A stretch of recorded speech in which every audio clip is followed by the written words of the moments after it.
Paz de Dios tengan todos ustedes. Les habla la pastora Sandra Montes Martínez y estamos en este espacio que se llama Conversando. Conversando con Dios, conversando con ustedes, conversando con nosotros mismos. Hoy quiero conversar con ustedes acerca de un tema que es vital, muy importante. Como ustedes saben, me gusta hablar mucho de la oración y de acercarnos con Dios. Este tema es especialmente fascinante para mí porque en mi propia vida, en mi propia experiencia como hija de Dios, seguidora de Jesús, he experimentado que la cercanía con Dios, que cuando yo estoy buscando a Dios, que cuando estoy cerca de Dios, todo en mi vida es más llevadero. Las pruebas, las enfermedades, los malos ratos, las cosas difíciles y por supuesto las alegrías. Porque cuando tenemos un corazón agradecido, cuando vemos la mano de Dios, cuando realmente nos sentamos y nos detallamos a ver lo que Dios hace en nuestras vidas, créanme que nuestro corazón se llena de fe, de fortaleza, de esperanza. Pero para hacer todas estas cosas, para estar cerca de Dios y para tener un corazón agradecido, tenemos que mantener algo muy importante, y es un altar. Un altar no como lo conocemos, no un altar con un ídolo, una imagen o un objeto, con cosas que podemos ver, sentir y a veces hasta oler. No, yo quiero hablarles hoy de ese altar espiritual, ese altar personal que todos debemos experimentar y mantener cuando nos llamamos cristianos, cuando decimos que amamos a Dios, cuando decimos que estamos en la presencia de Dios. Ese altar, la necesidad de un altar es tan relevante que en todas las culturas, en todas las religiones, en todas las creencias, siempre hay ritos. Hay ritos, hay lugares específicos donde podemos ver que los humanos necesitamos ese espacio especial para enfocarnos y adorar a nuestro Dios. El altar del que yo les quiero hablar a ustedes no es ese altar que podemos poner y quitar. Ese es un altar que llevamos con nosotros.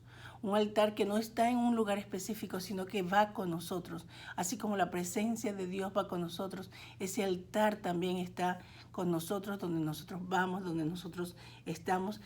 No importa si estamos en la carretera, en el trabajo, o en la casa, o en la iglesia. Ese altar está dentro de nosotros.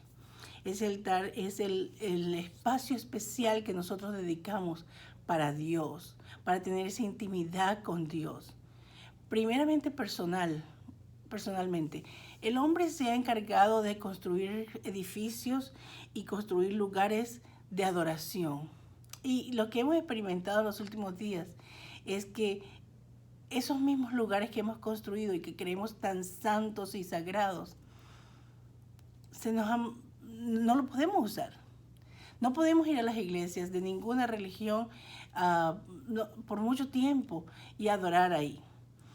Entonces, cabe más darle énfasis a ese altar personal, ese altar donde usted y yo buscamos la presencia de Dios en cualquier momento y en cualquier lugar.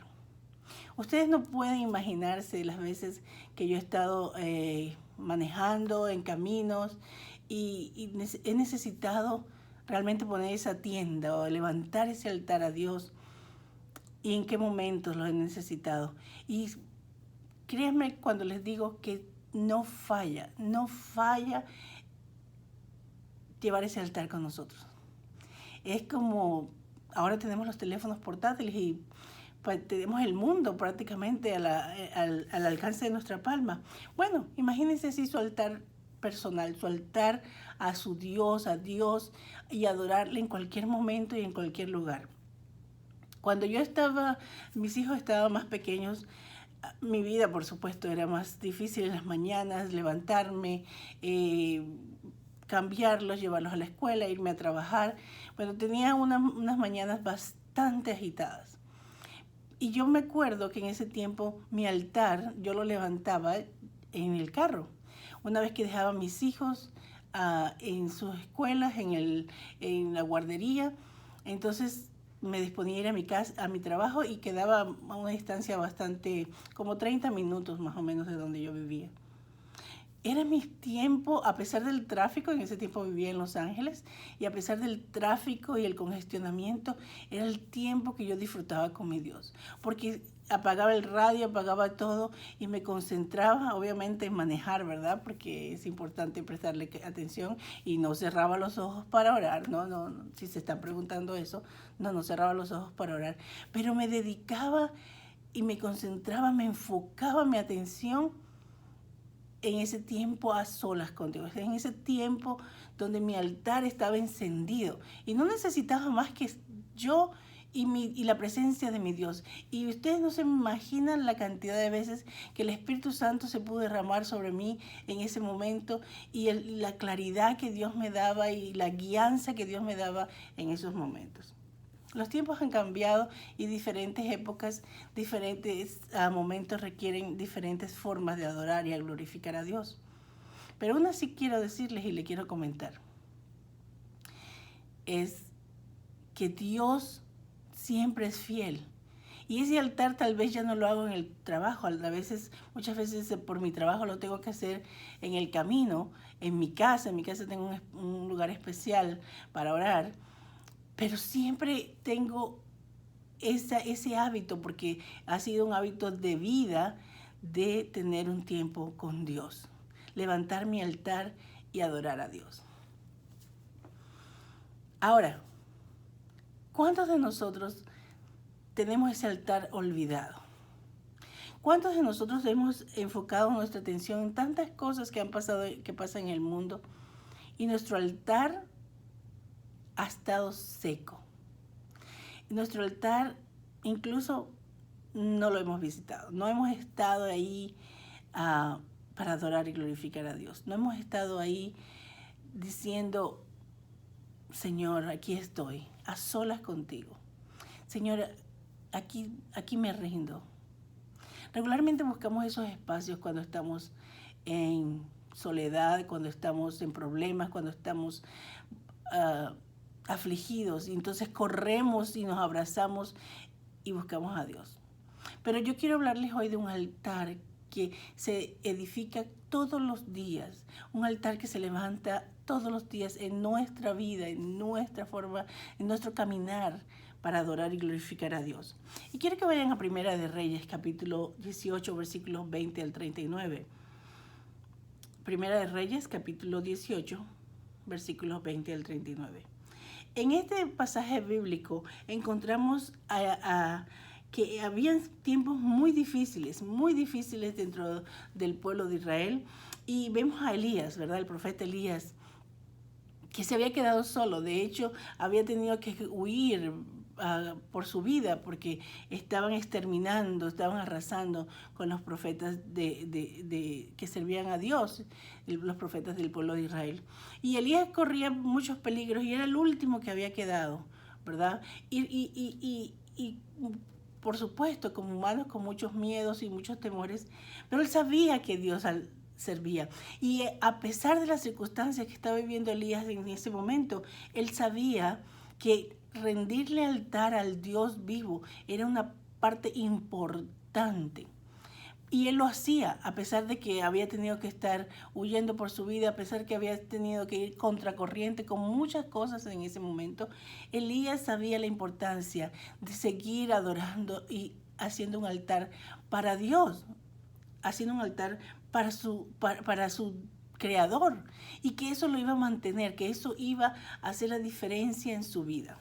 Entonces vemos a Elías en el capítulo 18 de Primera de Reyes retando, dándose a conocer y retando a los demás de que, a pesar de que él era el último profeta vivo, Dios no se había disminuido. A pesar de que ya no podían ir al templo a adorar a Dios, la presencia de Dios estaba con él, porque él cada día podía vivir en ese altar, podía ser realmente adorador y clamarle a su Dios, porque su altar no podía ser derribado, porque su altar no podían cerrar las puertas, porque en el altar de él, que él había construido para Dios, no podía haber persecución, porque lo llevaba consigo, porque estaba con él, porque no podían de ninguna forma hacer que Elías dejara de adorar y buscar la presencia de Dios. Y entonces hace un reto público. Y viene, y el versículo 20 dice, Abá mandó a llamar a todos los israelitas y reunió a los profetas en el monte Carmelo. Entonces Elías, acercándose a todo el pueblo, le dijo, ¿hasta cuándo van a continuar ustedes con este doble juego? Si el Señor es verdadero Dios, síganlo a él, y si Baal lo es, a él deberán seguirlo. Elías le estaba diciendo al pueblo, basta ya de jugar a que estamos con Dios cuando adoramos a otros dioses. Y en este texto se refería a Baal. Elías le dice al pueblo y lo exhorta, o ustedes tienen que decidir, o adoran a Dios o adoran a sus dioses paganos, a Baal. Y Elías lanza este reto con convicción.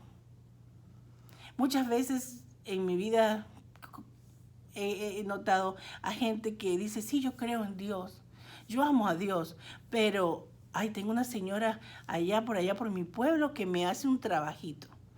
Yo tengo una señora o un señor que me echa las cartas, pero eso no de vez en cuando, eso no lo hago así como que yo creo, no, yo creo en Dios. Entonces ese reto todavía está en nuestra vida, decir, ¿hasta cuándo vamos a jugar a los dioses? O ustedes están con Dios o están con Baal. Si ustedes realmente le creen a Dios, entonces tienen que definirse. Y ese es el reto. Ese reto no ha expirado, no ha caducado. Ese reto todavía es para nosotros hoy. O estamos con Dios o estamos con los dioses paganos. Estamos con las vírgenes, con las imágenes, con aquellas cosas que son ídolos de nuestra vida. ¿Estamos con Dios o estamos con Baal? Sigamos leyendo a 1 Reyes capítulo 18. Vamos por el versículo 22. El pueblo le respondió palabra. El pueblo no respondió. Cuando Elías los confrontó, se quedaron calladitos. Elías continuó diciendo, yo soy el único profeta del Señor que ha quedado con vida, en tanto que Baal hay 450 profetas. Uno en contra de 450 profetas. Imagínense cómo estaba la cosa de difícil en ese tiempo para ser cristiano, para ser seguidor de Jesús y para decir que uno creía en el Dios creador, en el Dios vivo, ¿verdad? Pues bien, sé que nos den 2 becerros y ellos escojan, le estaban haciendo un reto a todos esos profetas y todos esos sacerdotes de Baal, que le den 2 becerros y ustedes escojan un becerro y lo vamos a preparar para sacrificarlo, como era la costumbre de ese tiempo, sacrificar un becerro para expiación de pecados, porque tenía que correr sangre y era un becerro especial, sin manchas, tierno, sin defectos, para que el sacrificio fuera a Dios en expiación de los pecados del pueblo. Cuando Elías lanza esta propuesta, dice, buena propuesta, respondió todo el pueblo. Entonces Elías dijo a los profetas de Baal, escojan uno de los becerros y prepárenlo primero, ya que ustedes son muchos. Luego invoquen a sus dioses para que encienda fuego. Pues así ellos tomaron el becerro que se les entregó y lo prepararon desde la mañana hasta el mediodía. Invocaron a Baal, decía, cantemos, Baal, Baal, y daban pequeños brincos alrededor del altar que habían construido, pero ninguna voz les respondía. Hacia el mediodía, Elías se burlaba de ellos diciendo, griten, griten más fuerte, porque tal vez el Dios que ustedes están adorando está durmiendo o salió de viaje. Tal vez está descansando y hay que despertarlo. Ellos seguían gritando y cortándose con cuchillos y lacerándose como tenían por costumbre, hasta quedar bañados en sangre. Pero pasó el mediodía y aunque ellos continuaban gritando y saltando como locos hasta la hora de ofrecer el sacrificio, no hubo ninguna respuesta. Nadie contestó ni escuchó. ¿A qué Dios estamos adorando? ¿Cuántas cosas tenemos que hacer? ¿Cuántos brincos tenemos que hacer? ¿Cuántos gritos tenemos que hacer? ¿Y cuántas especies y amarres y cosas tenemos que hacer para que pasen en nuestra vida? Parece bastante conocido, ¿verdad? Esta historia. Entonces Elías le dijo, era el tiempo, el momento de que Elías tenía que hacer su altar. Acérquense a mí. Toda la gente se acercó a él y se puso a reparar el altar del Señor que estaba derrumbado. Tomó 12 piedras conforme al número de las tribus de los hijos de Jacob, a quien el Señor dijo que se llamaría Israel. Construyó con ellas un altar al Señor. Hizo luego una zanja alrededor del altar donde cabrían unos 20 litros de granos. Y tras acomodar la leña, descuartizó el becerro y lo puso sobre ella. Luego dijo, llenen 4 cántaros de agua, tráigame 4 cántaros de agua y vacíenlo sobre el holocausto y la leña, o sea, leña mojada. ¿Ustedes saben lo difícil que es prender una leña mojada? Luego mandó que lo hicieran por segunda vez y tercera vez, y así lo hicieron ellos. El agua corría alrededor del altar. También lo llenó la zanja, hasta que llenó toda la zanja. A la hora de ofrecer el holocausto, el profeta Elías se acercó y exclamó, Señor Dios de Abraham, Isaac e Israel, haz que hoy se sepa que tú eres Dios de Israel y que yo soy tu siervo y que hago todo esto porque me lo has mandado. Respóndeme, Señor, respóndeme, para que esta gente sepa que tú eres Dios y que los invitas a volverse a Él, a volverse de nuevo a ti. En aquel momento el fuego del Señor cayó y quemó el holocausto, las leñas y hasta las piedras, y el polvo consumió el agua que había en la zanja. Al ver esto, toda la gente se inclinó hasta tocar el suelo con la frente y dijo, el Señor es Dios, el Señor es Dios. Esas son las cosas que pasan cuando nosotros tenemos un altar al Dios verdadero. Estos falsos profetas, los profetas de Baal, los profetas de los dioses paganos, hacían cuanto mico y maroma podrían haber hecho. Y Elías simplemente dirigió su oración e invocó a Dios. ¿De quién eres tú? ¿Qué Dios eres tú?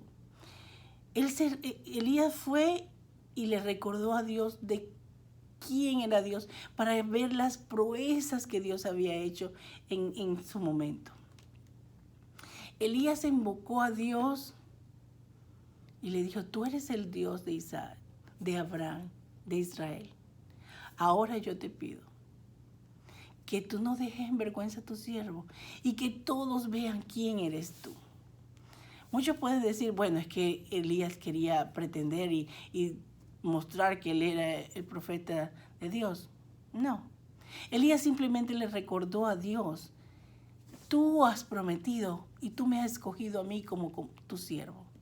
Ahora tú haz ante los demás lo que tú has prometido en silencio conmigo. Elías no tuvo que hacer grandes rogativas. simplemente invocó a Dios, las promesas de Dios, le recordó a Dios quién es Él y a quién servimos. Y inmediatamente la presencia de Dios se derramó. El altar se encendió. El altar cobró vida. Y dice que hasta el agua que rodeaba el altar, la leña mojada, se consumió. Yo quiero detenerme en este momento, en esta parte. No importa cuán arruinado esté tu altar en este momento. No importa cuánta agua haya secado y haya nublado tu altar.